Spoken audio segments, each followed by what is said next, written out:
Alright guys, so this is the case assessment review. This is the last case test you took. So this video will only be questions 1 through 15. It's the non-calculator portion, so no calculator allowed. Alright, so starting. Number 1 says, a student rewrites the expression as the square root of negative 63 as the square root of negative 1 times the square root of 9 times the square root of 7. What is the simplified version of the expression? Alright, so these relate because negative 1 times 9 times 7 equals negative 63. Okay, so we want to simplify here. The square root of 9, that's the easiest. So let's say that's a 3. The square root of 7, we cannot simplify that and get a perfect number. So I'm going to leave that as the square root of 7. So let's just stop right here. Looking at our answer choices, we know that we have got to have the square root of negative 7. So we can go ahead and mark out choice A and choice D because they both have square roots of 3's. So we're left with B and C. Now you have to remember from a few months ago, the square root of negative 1. Can you take the square root of a negative number? No. So, what is the square root of negative 1? Remember, it's that cute little I. So our answer here, I times 3 is 3I, and our square root of 7. So the answer here is C. All right. Number 2. What is the product of the complex numbers? All right, so product. So that means we're going to multiply. So we'll do the box method here.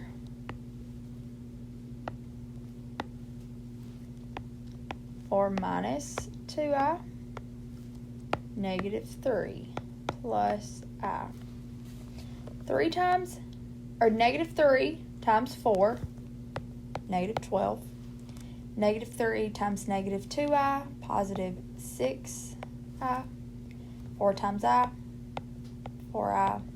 And negative 2I times I. So negative 2I squared.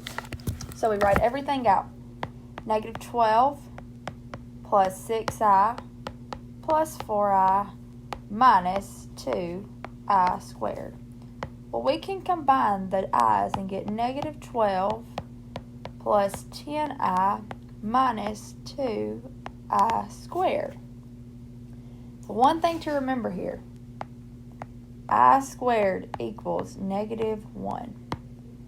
So anytime you see I squared, you must plug in a negative 1.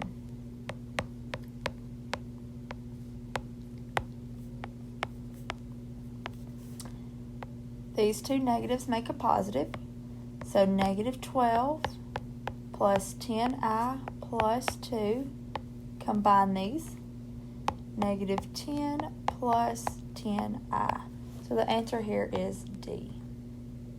Now remember that the I always goes in the back.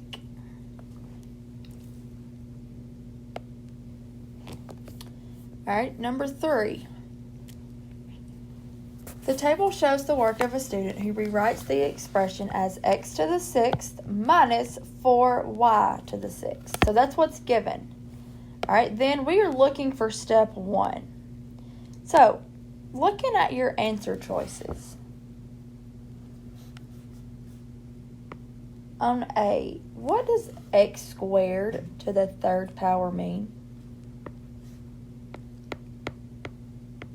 Means we write x squared 3 times, right?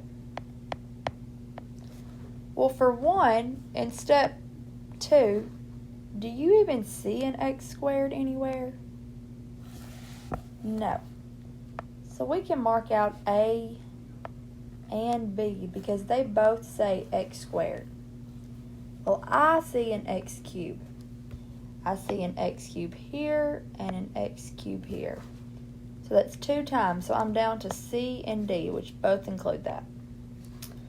All right, then I see a 2y cubed and a 2y cubed, so my answer must be D because C includes 4y, so the answer must be D.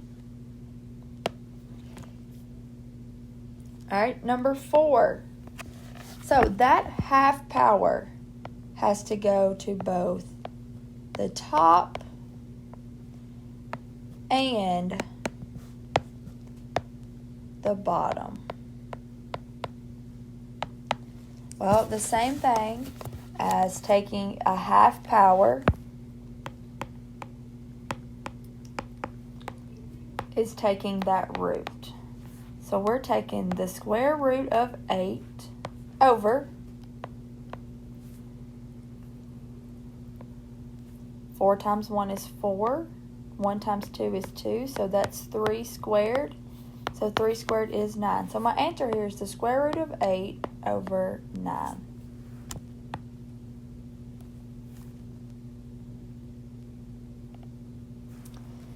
All right, number 5. It asks for the zeros. Above the word zeros, I want you to draw an arrow and I want you to write x-intercepts where it crosses the x-axis.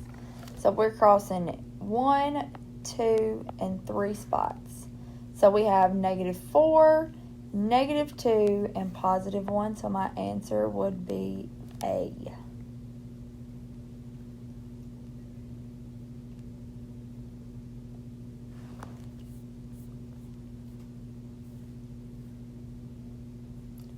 All right, number 6. We are looking for the remainder. So we can use synthetic or long division. I'm going to choose to use synthetic. All right, so remember, all of this, you have to include all the missing placeholders.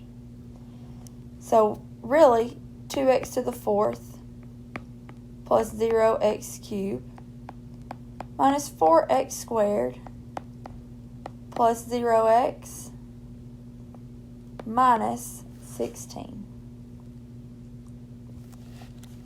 We line our terms up.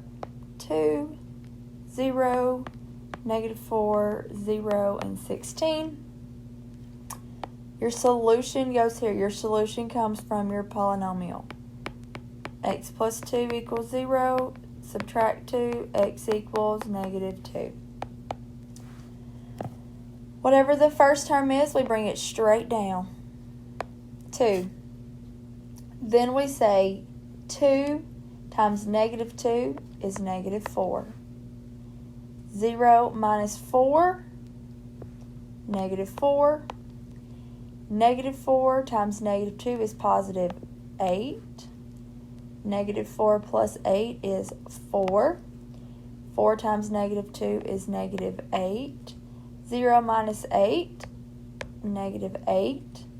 -8 times -2 is positive 16. I forgot my negative sign on top. -16 plus 16 is 0. Whatever your last number is, it's always your remainder. So my answer here is 0.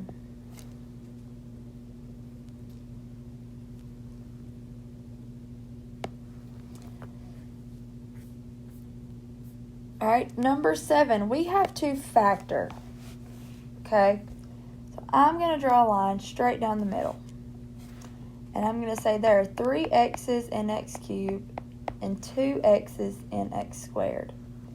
I'm going to factor out an x squared because that's what I have in common. I'm trying to get an x cubed, but I only have an x squared, so I need an x. I'm trying to get a -5x squared, but I just have an x squared, so I need a -5.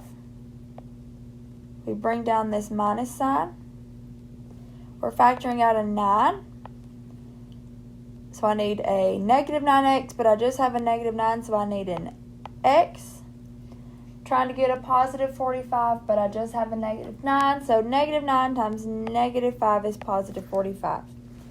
If you get to the end of this and your two parentheses are not the same, you have done something wrong. They must be the same, okay? So there's one of our polynomials. X minus 5 equals 0. All right, so we solve that. X equals 5. So we know one of our solutions is 5. Well, I can cross out B because it does not have a 5. And what about A? My highest exponent is a 3. So can I even have 4 solutions? No. So I'm down to C and D. So now I must take what is left over. So x squared minus 9 and solve. Now, when you're solving a square or square root, you must take both the positive and the negative solution because 2 positives make a positive, but also 2 negatives make a positive. So x here is plus or minus 3. So we're looking for when x is 5, x is 3, and x is negative 3. So my answer must be D.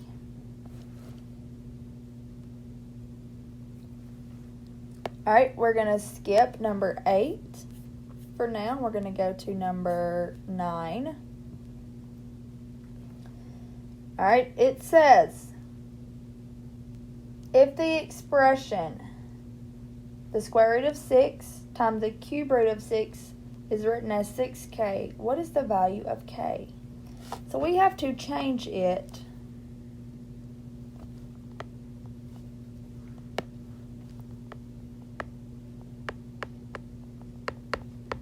from here to here. So this one would be 6 to the 1/2 times 6 to the 1/3. Now we have to use exponent rules. Our base is the same and we're multiplying. So what must we do with those exponents? We must add them, but we do not have a calculator to add them with. So we've got 1/2 plus 1/3. Well, I have to make both of those have a least common denominator. So I'm going to multiply this side by 2 and this side by 3. That way my denominator can be 6 on both sides. 3 times 1 is 3. 1 times 2 is 2. 3 plus 2 is 5, so my answer is 5/6.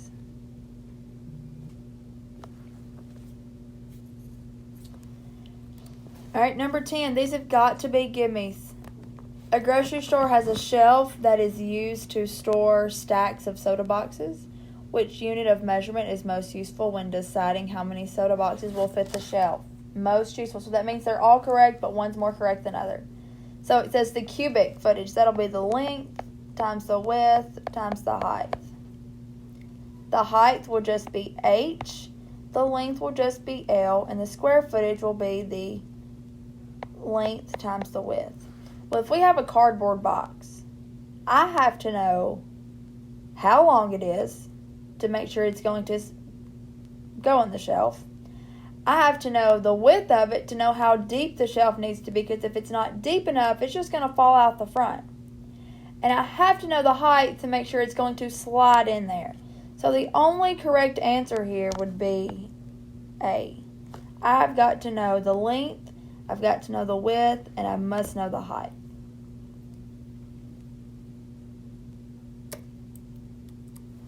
All right, number 11. All right, if you notice, this whole column right here are the same. When you have a number raised to the 3rd power, that's the same thing as taking the cube root of that number. So I can go ahead and mark out C and D. All right, then I want to simplify these exponents. It's the power rule, so we multiply. So 1 times 3, or 1 over 3, times 3 over 1. Well, that's just 3 over 3, which is equivalent to 1. So 30 to the 1 power equals 30. So my answer here is B.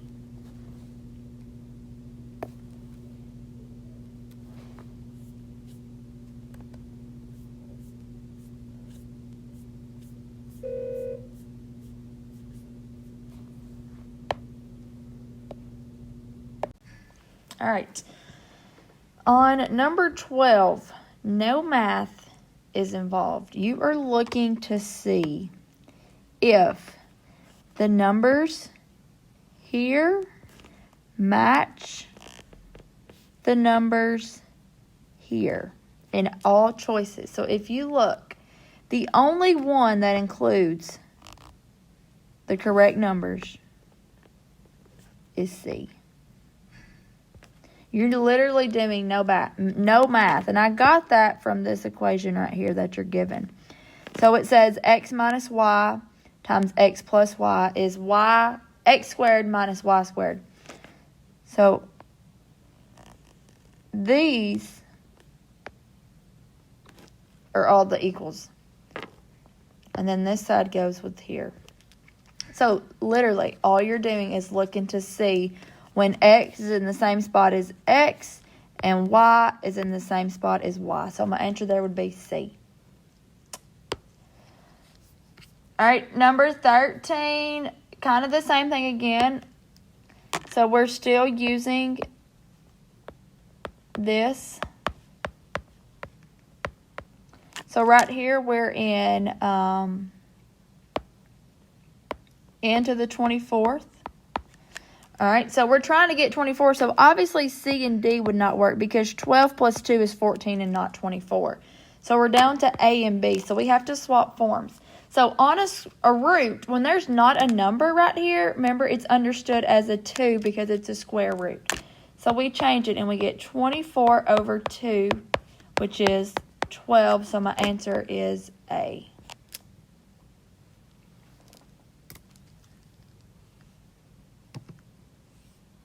All right, on number 14, it says decreases, decreases, increases, increases. Well, look at the first term, an x cubed. X cubed is a positive. There's a positive 1 right there we don't write. So obviously, it's got to be increasing. So it cannot be A or B because it says they are decreasing, okay? Then we are looking to see what the solutions are, the zeros, the y or x intercepts. So here we factor like we did earlier, an x squared and an x plus 2 minus x plus 2. Remember, these are the same. So we know one of the solutions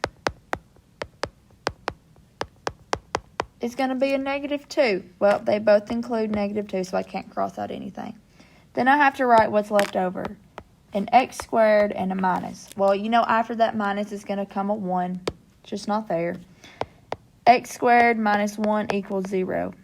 Add 1, add 1. The square root of 1 is both positive and negative 1 because 2 positives make a positive, 2 negatives make a negative. So I have 1, 2, 3 solutions. So my answer is C. And the last one we did on this day was number 15, the last non-calculator. So we are writing which one is true. Once again, when you take the half power,